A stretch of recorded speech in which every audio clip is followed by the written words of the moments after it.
एक बार प्रेम से बोलिए बागेश्वर धाम की।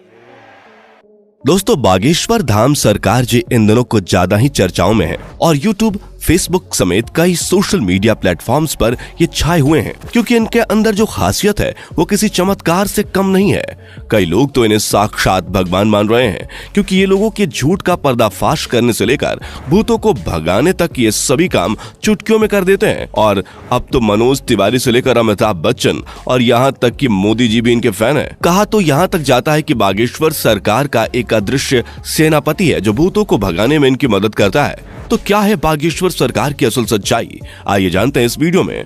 दोस्तों, यूं तो हमारे देश में कई बाबा आए और कई गए, कई सारे लोगों ने उनके आश्रम में माथे टेके, यहाँ तक कि बड़े बड़े फिल्मी सितारों ने भी इनके दरबार में अपनी हाजिरी लगाई। लेकिन इस समय जो प्रसिद्धि बागेश्वर महाराज जी को मिल रही है वो आज तक किसी को नहीं मिली है। लंबे लंबे बालों वाले, माथे पर चंदन और अक्सर सर पर पगड़ी बांधे नजर आने वाले बागेश्वर धाम सरकार जी की बात ही कुछ और है। और इस चीज का सबसे बड़ा सबूत बड़े बड़े फिल्मी सितारों का इनके दरबार में आके इनके प्रवचन और गीत सुनना है। फिर चाहे मोदी सरकार के सबसे दिग्गज नेता मनोज तिवारी हो या फिर साउथ इंडियन फिल्म इंडस्ट्री के सुपरस्टार सुमन तलवार, जिन्होंने बागेश्वर धाम आकर बाबा के नाम पर ठुमके भी लगाए और हाथ जोड़कर नमस्कार भी किया। अभी हाल ही में सदी के महानायक अमिताभ बच्चन जी की एक वीडियो बहुत ज्यादा वायरल हो रही है जिसमें वो बैठकर बाबा के कीर्तन का आनंद ले रहे हैं। लेकिन दोस्तों, ये एक रात का चमत्कार नहीं है बल्कि इसके पीछे एक ऐसे बच्चे की कहानी छुपी हुई है जिसके संघर्ष के बारे में जानकर आपके भी होश उड़ जाएंगे। हजारों की संख्या में लोग अपनी मनोकामनाओं को पूरा करवाने और अपनी तकलीफों को दूर भगाने के लिए बागेश्वर धाम दर्शन के लिए पहुंच जाते हैं और ये सब कुछ मुमकिन हो पाया है बागेश्वर धाम जी के चमत्कारों की वजह से।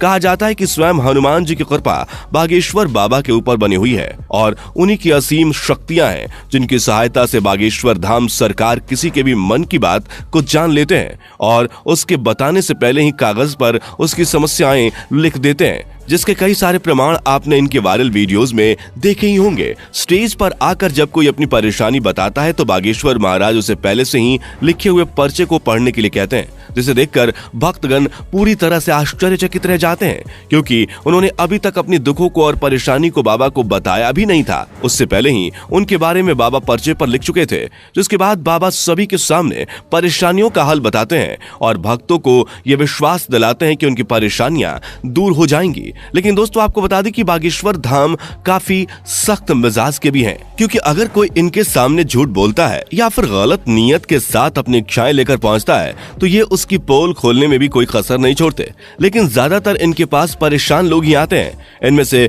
कुछ लोग वो होते हैं जिनके ऊपर किसी भूत प्रेत का साया होता है, लेकिन बाबा के सामने आते ही वो भूत प्रेत का साया भी चुटकियों में भाग जाता है क्योंकि इनके ऊपर हनुमान जी की असीम कृपा है। वो कहते हैं ना कि भूत पिचास निकट नहीं आवे, महावीर जब नाम सुनावे। दोस्तों, हनुमान जी के परम भक्त बागेश्वर सरकार जी का असली नाम पंडित धीरेन्द्र कृष्ण शास्त्री है, लेकिन लोग इन्हें बागेश्वर धाम महाराज और बागेश्वर सरकार के नाम से जानते हैं। पंडित धीरेन्द्र कृष्ण शास्त्री जी का जन्म 4 जुलाई 1996 को मध्य प्रदेश के छतरपुर जिले के छोटे से गांव गढ़ा में हुआ था। ये एक बहुत ही गरीब पंडित परिवार से ताल्लुक रखते हैं। बागेश्वर सरकार ने अपने एक इंटरव्यू के दौरान बताया था कि जब वो मात्र 9 साल के थे तब उनका मन बालाजी महाराज की सेवा में लग गया था। इन्हें हनुमान जी की भक्ति और उनके प्रेम के सिवा कुछ भी नजर नहीं आता था। बागेश्वर महाराज जी का कहना है कि हनुमान जी की भक्ति और उनकी कड़ी साधना का ही परिणाम है कि उन्हें ऐसी सिद्धियां प्राप्त हुई हैं जिनकी वजह से वो लोगों की सहायता कर पाते हैं। असल में इन्होंने अपनी शुरुआती शिक्षा अपने दादाजी के साथ रहकर प्राप्त की थी। कहा जाता है कि इनके दादाजी भी अपने समय के बहुत बड़े विद्वान शास्त्री हुआ करते थे और उन्हें भी दिव्य शक्तियां प्राप्त थीं। इनके दादाजी भी दिव्य दरबार लगाकर लोगों की समस्याओं का हल करते थे। तभी से इन्होंने अपने दादाजी को अपना गुरु मान लिया और उनसे ही सारी चीजें सीखने लगे। दादाजी के साथ रहकर इन्होंने रामायण, महाभारत और गीता जैसे धार्मिक ग्रंथों का अध्ययन किया। लेकिन अगर इनकी प्रारंभिक शिक्षा की बात की जाए तो बागेश्वर सरकार ने अपने गांव से ही 8वीं तक पढ़ाई की। और फिर उसके बाद अपनी आगे की पढ़ाई पूरी करने के लिए वो गांव से करीब 6 किलोमीटर दूर जाया करते थे, क्योंकि गांव में हाई स्कूल नहीं था। इसी तरह इन्होंने 12वीं की परीक्षा दी और 12वीं पास करने के बाद इन्होंने बैचलर ऑफ आर्ट्स में अपना ग्रेजुएशन भी पूरा किया। यानी कि हनुमान जी की असीम कृपा के साथ साथ बागेश्वर सरकार के पास डिग्रियां भी हैं। बता दें कि अपने ग्रेजुएशन के दिनों से ही धीरेन्द्र कृष्ण अपने दादाजी की तरह बालाजी महाराज की सेवा करने लग गए थे। इनके घर के पास बालाजी यानी कि हनुमान जी का एक प्राचीन मंदिर भी है, जहां पहले इनके दादाजी दरबार लगाया करते थे, लेकिन उनकी मृत्यु के बाद दरबार कई सालों तक खाली रहने लगा। लेकिन धीरेन्द्र कृष्ण शास्त्री ने हनुमान जी की सेवा करनी नहीं छोड़ी और वो लगातार बालाजी के नाम का ध्यान करने लगे। लंबे समय तक ध्यान में लीन रहने के बाद इनके ऊपर बालाजी और उनके स्वर्गीय दादाजी ने अपनी कृपा दिखाई और अचानक से ही उन्हें असीम शक्तियों का एहसास होने लगा। उन्हें महसूस हो रहा था कि वो लोगों के मन की बातों को समझ सकते हैं, वे क्या चाहते हैं, उनके दिमाग में क्या चल रहा है। ये सारी बातें वे बिना कुछ कहे ही समझ जाते थे और उनका निवारण भी बताते थे। अपनी इन शक्तियों का इस्तेमाल करके इन्होंने लोगों के कष्टों को दूर करना शुरू कर दिया। लोग जब इनके पास अपनी समस्या लेकर आते थे तो ये पहले से ही उनके मन की बात समझकर उन्हें समस्या का समाधान बता देते थे। धीरे धीरे धीरेन्द्र शास्त्री जी को ये समझ में आ गया कि उनके अंदर उनके दादाजी की ही तरह दिव्य शक्तियां मौजूद हैं। तब जाकर उन्होंने अपना दरबार लगाना शुरू किया और यहीं से धीरेन्द्र कृष्णा शास्त्री बागेश्वर धाम सरकार के नाम से फेमस होने लगे। मंगलवार और शनिवार को अपना धाम लगाकर ये भक्तों के दुख तकलीफों का निवारण करते हैं। जिनकी अर्जी लगती है उन्हें बागेश्वर धाम अपने पास बुलाते हैं और उसकी समस्या को उसके बिना कुछ बोले ही सवाल और सवालों का हल एक पर्चे में लिख देते हैं, जिससे लोगों का विश्वास बागेश्वर धाम पर और भी ज्यादा बढ़ने लगा है। आप ये जानकर हैरान रह जाएंगे कि बागेश्वर धाम सरकार ने केवल भारत में ही नहीं बल्कि पूरी दुनिया में अपने दरबार लगाए हैं और लाखों की भीड़ इकट्ठा करके उनके दुखों का निवारण किया है। कुछ लोग तो इन्हें साक्षात भगवान का दर्जा देते हैं। हालांकि कुछ महिलाएं ऐसी भी हैं जो बागेश्वर धाम सरकार की खूबसूरती को देखकर उनके ऊपर अपना दिल हार बैठती हैं और उनकी बातें सुनने और उन्हें एक नजर देखने के लिए उनके धाम पहुंच जाती हैं। लेकिन अपने सख्त मिजाज के लिए